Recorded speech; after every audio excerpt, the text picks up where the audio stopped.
Bien, a las 9:10 de la mañana estamos de vuelta en este Sol de los Sábados y lo prometido es deuda. Lo anunciamos al inicio de este espacio que el día de hoy estaría con nosotros la economista Germania Montaz para hablar precisamente sobre la reforma fiscal y sus pareceres, ¿no? Muy buen día, Germania. Buenos días, gracias a todos por la invitación. Un gusto para mí. Rompí el equilibrio, ¿verdad? O sea, somos mayoría las mujeres. Sí. Muy bien. Bueno, Germania, hay que aprovechar cada segundo contigo. Tú eres una experta que todo el mundo sigue y bueno, tienes mucho que decir en este momento. En el año 2005, la República Dominicana relanzó, como hablábamos fuera de cámara, relanzó el sistema de cobro de los impuestos a través de una serie de modalidades de modernización que se implementó en la DGI. Lo interesante de ese punto y que quisiera que compartamos con la gente es cómo, sin la necesidad de una reforma fiscal en aquel momento, y con eso no estoy poniendo en duda que sea necesaria ahora, el Estado pudo aumentar los niveles de recaudación, facilitar los trámites de cumplimiento tributario, reducir el nivel de informalidad o de evasión. Digamos, ¿cuál fue la experiencia de la República Dominicana de pasar de lo que teníamos en los años 90 a lo que sucedió en el año 2005? Ok, bueno, el contexto es distinto. Ustedes son demasiado jóvenes, pero recuérdense que en el 2005 estamos hablando de que el Internet era relativamente reciente en términos, digamos, comerciales o institucionales. Si ustedes se ponen a pensar, quizá había un solo banco con una oficina virtual. Tienen que ubicarse en esa época. Claro. La época del dial-up. Así es, exactamente. Exacto. Si te llamaban se caía el internet. Correcto, sí. correcto. Claro. Bueno, pues es en esa época que estamos hablando. En esa época, hasta 2004, la gente tenía que ir con su documento físico, por eso digo que ustedes son muy jóvenes para imaginarlo, y con ese documento físico hacer una fila y con un cheque certificado o de administración, el cheque a nombre del colector de impuestos internos, hace su fila, bueno, y paga los impuestos todos los meses.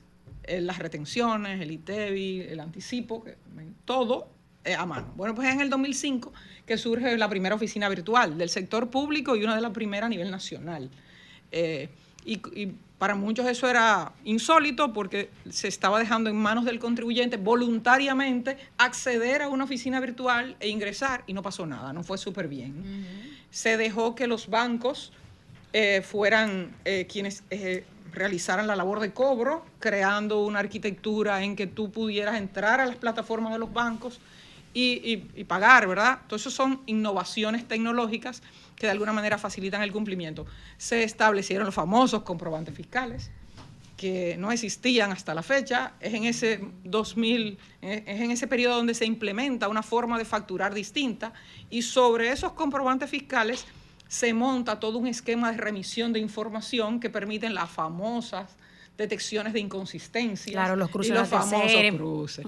Ese periodo se elimina un impuesto que los abogados conocen muy bien, que se llama documentos, que eran sellitos que se pegaban a todos los documentos. Entonces, ¿cómo lo podíamos hacer sobre la web si teníamos que pegar sellitos, ¿verdad? Entonces, pues se modificaron una serie de cosas y eso terminó, pues, se hicieron rifas. Por ahí hay un Nandy Rivas, que no sé dónde está, pero creó unos anuncios súper chévere donde la gente decía que guardara tu voucher, y con el número del voucher rifábamos, ¿verdad? Para fomentar que la gente pagara con tarjeta de crédito. Y si buscan por ahí por la historia hay muchas cosas de esa naturaleza. El resultado, la evasión del ITEVIS, desde que yo no tenía canas, menor es en ese periodo. O sea que sí, se hicieron los marbetes, poder pagar el marbete en el banco y buscarlo, o por internet, todo eso es de ese periodo. O sea que desde la gestión se puede generar un mayor nivel de recaudación, claro, sin la necesidad siempre de tener que aumentar impuestos. Ojo, siempre hay que mirar el contexto, ¿verdad? Por ejemplo, en ese momento... Había mucho que hacer, estaba todo por hacer en ese momento. Correcto, estaba todo por hacer y cualquier cosa generaba un impacto súper importante. No había nada, entonces, bueno, era semi-artesanal todo. 10 años del inicio del Internet en sentido práctico en República Dominicana, que fue más o menos en el 95. Correcto, y por ejemplo, si recuerdan, en la época del Derek Kafta, por ahí, ¿verdad? También. En ese momento hablamos primores de la famosa reforma de 1992. Yo soy de la que no soy tan fans, lo cual no es raro que yo no sea fans de algo de lo que todo el mundo es fan. Pero bueno, en este caso hay que tomar en consideración que estamos pasando de un modelo que descansaba 58% en cobrar en aduanas. Cobrar en aduanas es relativamente sencillo porque tú estás ahí o me paga o no saca la carga. O no saca la mercancía. A transformar todo un sistema tributario a que es cumplimiento voluntario. La gente vende, la gente compra, la gente Ayer paga. alguien me decía que en ese momento la cosa era que tú te sentabas en el colector y el colector decía en aduana, tú sí pagas, tú no, tú sí, tú Correcto. no. Ahí en aduana y que el mismo colector te decía cuánto tú ibas a pagar de arancel. Y no solamente eso, recuérdense, pero yo sé que ustedes no se recuerdan, de una famosa comisión cambiaria que se inventaron. Modernizó el Estado, Millicent aquí, se De que- modernizó el Estado. Eso para se que le tú sepas, reconoce, que eso tú se le no te reconoce. conoces. Todo lo que pasaba por Definitivamente. aduanas, todo, absolutamente todo pagaba un impuesto. Absolutamente Sí. todo. Desmontar eso no Un fue una tarea arancel. fácil. Ahora la gente dice, una reforma tributaria más, un parcho. Ve de monta aduana tú 58% de las recaudaciones sin que pase nada, porque nadie se recuerda nada negativo.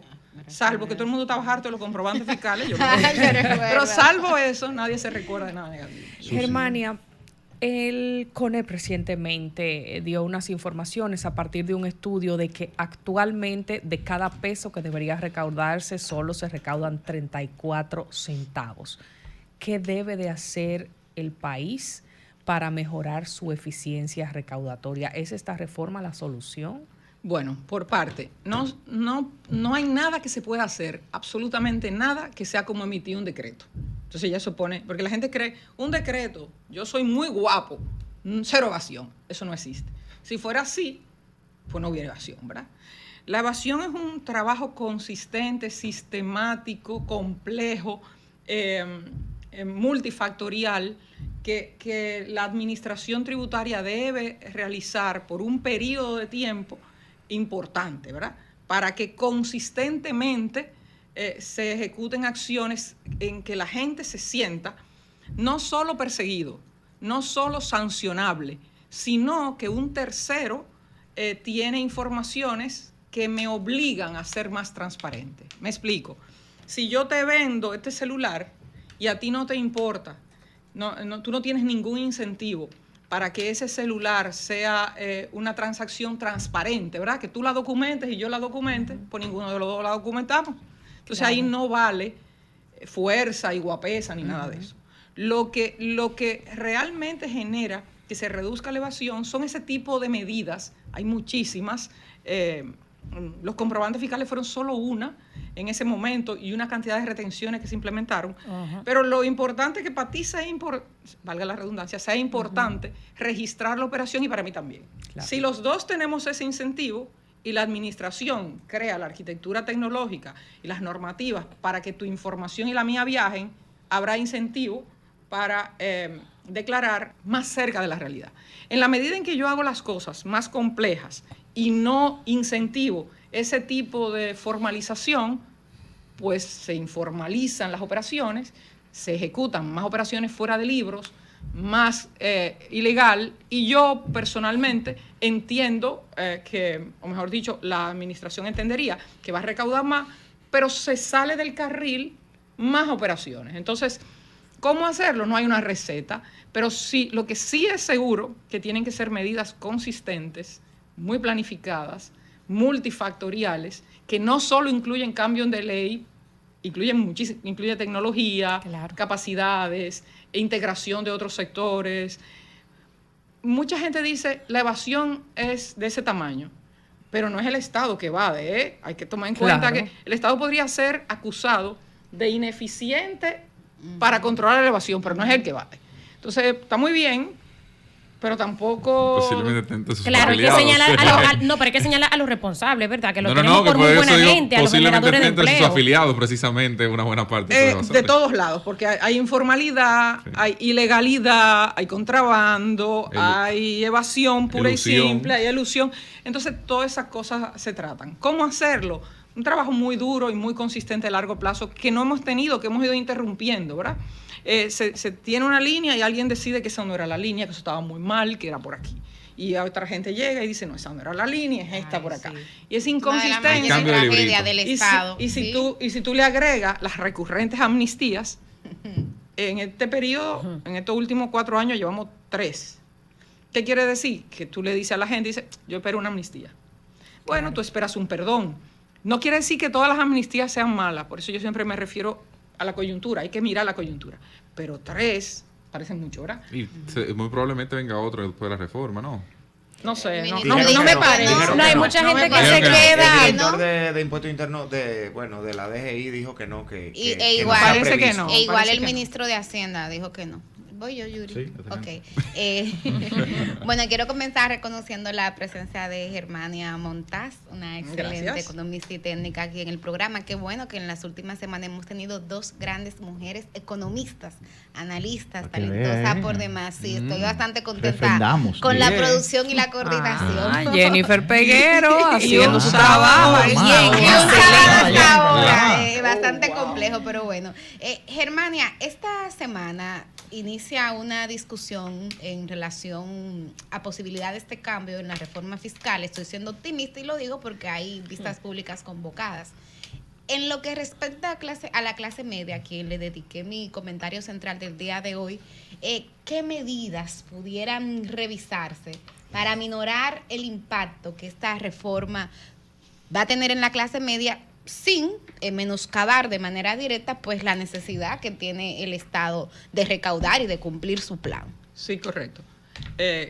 Bueno, yo creo que el tema de las personas físicas, del impuesto a las personas físicas, debe verse desde una óptica mucho más amplia. Me explico.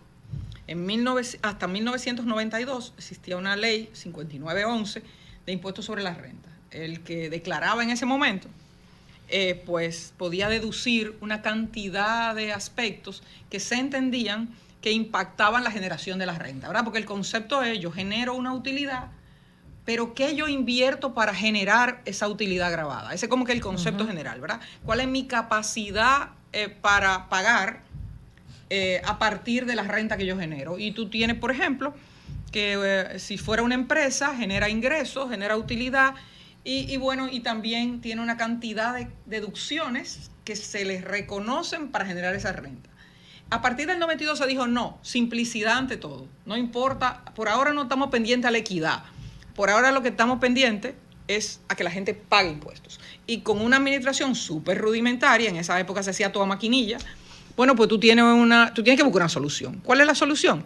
Todo el mundo va a pagar y hay una exención contributiva básica, ¿verdad? Que reconoce todo lo que una persona física puede deducir de la utilidad que genera, de su salario, de lo que sea. Bueno, yo pienso que ese es el primer punto que debemos ver. Yo pienso que poco a poco digamos, el sistema tributario se merece que las personas físicas paguen más, pero que se les reconozca una cantidad de deducciones que ni el Estado le provee y que son imprescindibles para generar la renta. Gasto educativo, por ejemplo, pudiera ¿Qué ser. razón tiene quitar los gastos Exacto. educativos? Primero dejaba 2 centavos y segundo era un derecho, o sea, se perdían 2 centavos. Y segundo, era una conquista hacia ese impuesto un poquitito más justo. Sobre todo a una clase media que no ve en el sistema de educación pública alternativa para sus hijos. Y que si tú lo miras como un amigo me dice, eso es como tú decir que del presupuesto nacional de educación yo quito un pedacito para dárselo a aquellos que no participan de ese gasto público. Por ejemplo, se puede ver así, aunque no es estrictamente técnico verlo así, pero tú podrías hacer ese símil y decir, bueno, pero ¿cómo quitamos algo que es tan ínfimo respecto al gasto tributario, o sea, lo que pierde el Estado, y tampoco respecto al presupuesto de educación que no le llega a esa gente que utilizan esos $200? Entonces, yo creo que es importante eso. Otro aspecto que yo creo que para las personas físicas, bueno, el impuesto a la propiedad inmobiliaria, para la clase media. El IPI. 3 cosas, o varias cosas. Sí, Uno, porque dijo un funcionario del gobierno que los pobres no compran un apartamento de 5 millones de pesos. claro, pero lo de 5 millones son la vivienda de bajo costo. Son las que- Exacto. Es una Entonces, Si nosotros ¿A quién le creo? como Estado entendemos que es una vivienda de bajo costo, 5 millones de pesos, entendemos que lo que compran vivienda de bajo costo, Pues ¿quiénes son? Son los ricos. Son viviendas sociales. En teoría, o bajamos digamos, y miramos otra vez integralmente el concepto de vivienda y miramos qué estamos haciendo mal integralmente. Claro. Primero, nunca puede pagarse el impuesto a la propiedad inmobiliaria sobre el valor de mercado. Eso es lo primero. ¿Por qué? Porque el valor de mercado solo se conoce cuando se realiza una operación de venta. Me explico. Yo no sé cuánto vale esa tableta hasta que no la vendo. Claro. Mientras tanto tiene un valor sentimental claro. y un valor de adquisición. Esos son los únicos dos valores que sabemos. El resto solo se materializa cuando yo lo vendo. De manera que por tener un inmueble yo tengo que pagar un impuesto, porque yo estoy de acuerdo con que se debe pagar, pero a mí no me pueden cobrar sobre el valor de mercado. A mí me pueden cobrar sobre el valor de mercado cuando yo lo vendo. Ahí sí, yo tengo un ingreso. Y discutimos cómo se calcula en otra ocasión. Ese es lo primero. Quitarse ese San Benito de que la administración va a actualizar todos los valores y lo va a poner a valor de mercado. A valor de mercado no lo puedo poner porque ni la administración es tasadora, ni puede ser juez y parte. Yo no puedo ponerle el valor al inmueble, calcular el impuesto, determinártelo y cobrártelo. No hace sentido. Eso es lo primero. Lo segundo es mirar o recordar que nuestro impuesto no es al patrimonio, es a la propiedad, con lo cual yo no tengo ninguna deducción, ni deducción por mantenimiento, ni por financiamiento, ni por nada. Entonces yo tengo que recordar esos elementos cuando yo digo que voy a reducir tan drásticamente eso. Lo otro es pensar en múltiples tasas. ¿Por qué? Porque no es lo mismo tener una vivienda de 7 millones en República Dominicana con una deuda que tener una vivienda de $1 millón sin deuda. No es lo mismo, ¿verdad? Entonces, si queremos ir transitando hacia la justicia y la equidad, esos son elementos. Lo otro es un punto que sí es muy controvertido. Yo he escuchado muchísimos economistas que son decididamente mejor que yo, más preparados, que hablan muy bien el inglés y que por tanto tienen ese adicional, ¿verdad? Eso es un atributo adicional en República Dominicana.